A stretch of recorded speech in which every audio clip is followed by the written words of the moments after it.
போடா. இந்த பூமியில் நிலையாய் வாழ்ந்தவர் யாரடா, போனால் போகட்டும் போடா. சங்கு ஊதியது நாகு. அடுத்த வரி வந்தது தெரியும் அடுத்தது இரவல் தந்தவன் கேட்கின்றான். இரவல் தந்தவன் கேட்கின்றார்னா இந்த உடம்பு வந்து ஓசி உடம்பு. நாம என்ன நினைக்கிறோம், இட் பிலாங்ஸ் டு அஸ் இல்லையா? இல்ல இல்ல இல்ல, 75 வயசுல தெரிஞ்சு பேரும் ஓனர் வேலை ஆளுன்னு. ஏன்னா நீங்க சொன்னது எதுவுமே அந்த உடம்பு கேட்காது.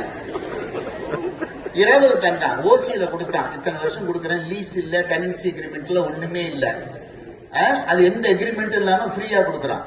சட்டப்படி பாத்தீங்கன்னா எதுவுமே இல்ல. என்ன கேட்டா we are squatting on someone's land basically. நீங்க தான் எக்ஸ்பர்ட் ஆச்சா. அப்போ உட்கார்ந்துகிட்டு இருக்கிறோம். அப்ப என்ன ஆகுது, இரவல் தந்தவன் கேட்கறான், முடிஞ்சு போச்சு, குடு திருப்பியா கிட்ட. இரவல் தந்தவன் கேட்கின்றான், அதை இல்லை என்றால் அவன் விடுவானா? இல்ல முடியாது, நான் வரது ஐடியாவே இல்ல, நான் 100 வருஷம் இருந்துட்டு வரலான்னு இருக்கேன், நான் இவ்வளவு ஷேர் மார்க்கெட்ல போட்டுட்டு இதெல்லாம் நான் அனுபவிக்க வேண்டியிருக்கு, பொண்டாட்டி பிள்ளைலாம் இருக்கு, எனக்கு எக்ஸ்டென்ஷன் கொடு, நான் மெதுவா தான் வருவேன் அப்படின்னா விட மாட்டான். அடுத்தது என்ன, உறவை சொல்லி அழுவதனாலே உயிரை மீண்டும் தருவானா? இறந்து போயிட்டா, இல்லைங்க நீங்க உயிரை எடுத்துக்கிட்டு போக நினைச்சது வந்து ஒரு ஸ்ட்ரேஞ்சர் இல்ல, இவர் வந்து என் கணவர், இவர் எங்கள் அக்கா, என் தங்கச்சி, என் மனைவி. ஓ ஐம் சோ சாரி, அவர் அப்பாவா, நான் மிஸ்டேக் பண்ணிட்டேன் கடவுள் சொல்ல மாட்டேன். நீ எவனா இருந்தா எனக்கு என்ன. உறவை சொல்லி அழுவதனால், உறவை சொல்லி அழுவதனாலே உயிரை மீண்டும் தருவானா? சரி நீ கத்தி அழுவுற, ஓன்னு கத்துற, கூக்குரல் இட்டு கத்துற, கூக்குரலாலே கிடைக்காது, கத்துனா திருப்பி கொடுக்க மாட்டானா?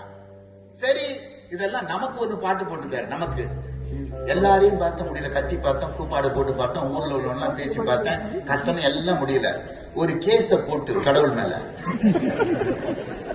அவருதான் வந்து டிஃபெண்டன்ட், நாம பிளேன்டிஃப் போட்டு, இந்த மாதிரி இத்தனை வருஷம் என் கூட இருந்த என்னுடைய கணவனோ மனைவியோ இந்த உறவெல்லாம் இருந்தவர் வந்து சொல்லாம கொள்ளாம நோட்டீஸ் கொடுக்காம கடவுள் வந்து ஆளை கலாப்பிட்டான், அவனை எனக்கு திருப்பி கொடு, அதுக்கு இவ்வளவு compensation, general damages, specific damages போட்டு அடிச்சு ஒரு பெட்டிஷனை போட்டு கோர்ட்ல தாக்கல் பண்ணா, இது கோர்ட்டுக்கு போனால் ஜெயிக்காது,